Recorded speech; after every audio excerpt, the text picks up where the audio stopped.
السلام علیکم ورحمۃ اللہ۔ اردو ادب ود ایاز چینل میں خوش آمدید۔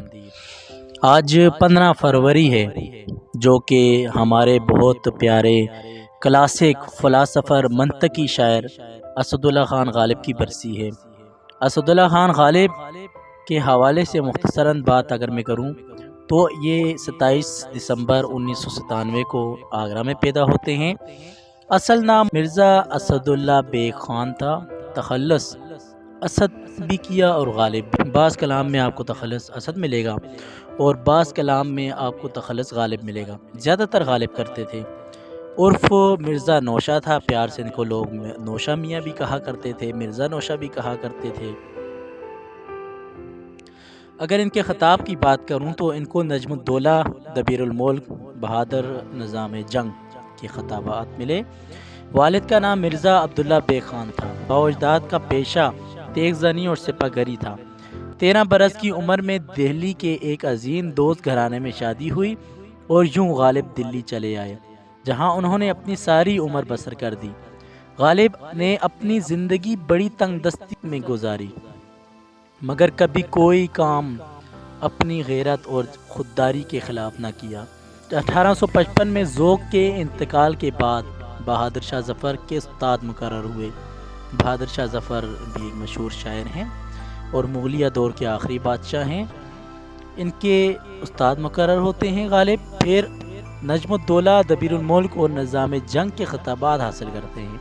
جب 1857 میں بہادر شاہ ظفر قید ہو جاتے ہیں رنگون میں، برما کے ملک برما کے دارالخلافہ کیپٹل رنگون میں، تو غالب نواب یوسف علی خان رامپور کے دربار سے وابستہ ہو جاتے ہیں۔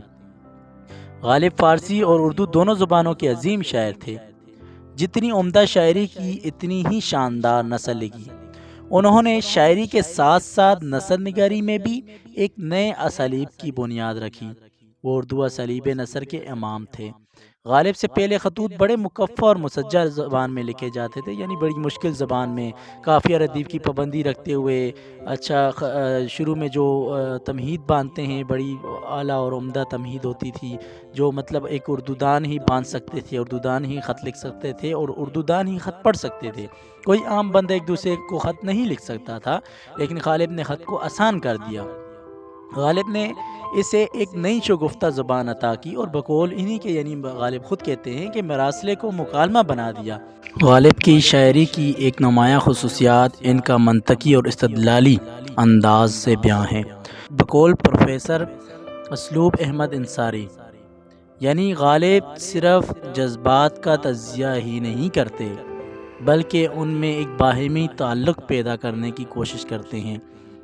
محبت ان کے لیے کوئی ایسا جذبہ نہیں جو فطری طریقے سے دلکش محاکات میں ڈھل جائے۔ یہ تھی غالب کی مختصراً تعریف اور غالب کی کلام کی خصوصیات۔ اب میں آپ کو اسد اللہ خان غالب کے چند اشعار، مشہور اشعار سناتا ہوں اور آپ سے اجازت چاہتا ہوں۔ ملاحظہ فرمائیے۔ ہیں اور بھی دنیا میں سخنور بہت اچھے، ہیں اور بھی دنیا میں سخنور بہت اچھے، کہتے ہیں کہ غالب کا ہے انداز بیاں اور، پوچھتے ہیں وہ کہ غالب کون ہے، پوچھتے ہیں وہ کہ غالب کون ہے، کوئی بتلاؤ کہ ہم بتلائیں کیا، جان دی ہوئی اسی کی تھی، جان دی ہوئی اسی کی تھی، حق تو یوں ہے کہ حق ادا نہ ہوا، ہم کو معلوم ہے جنت کی حقیقت لیکن، ہم کو معلوم ہے جنت کی حقیقت لیکن، دل کے خوش رکھنے کو غالب یہ خیال اچھا ہے، ہزاروں خواہشیں ایسی کہ ہر خواہش پہ دم نکلے، بہت نکلے میرے ارماں لیکن پھر بھی کم نکلے، آہ کو چاہیے ایک عمر اثر ہونے تک، آہ کو چاہیے ایک عمر اثر ہونے تک،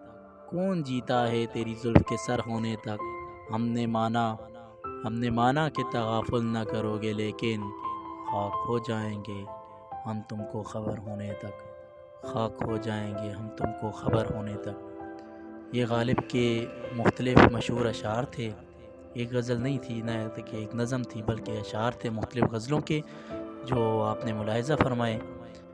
میں امید کرتا ہوں وہ غالب کے کلام کو سن کر آپ کو لطف بھی آیا ہوگا اور آپ نے کچھ سیکھا بھی ہوگا۔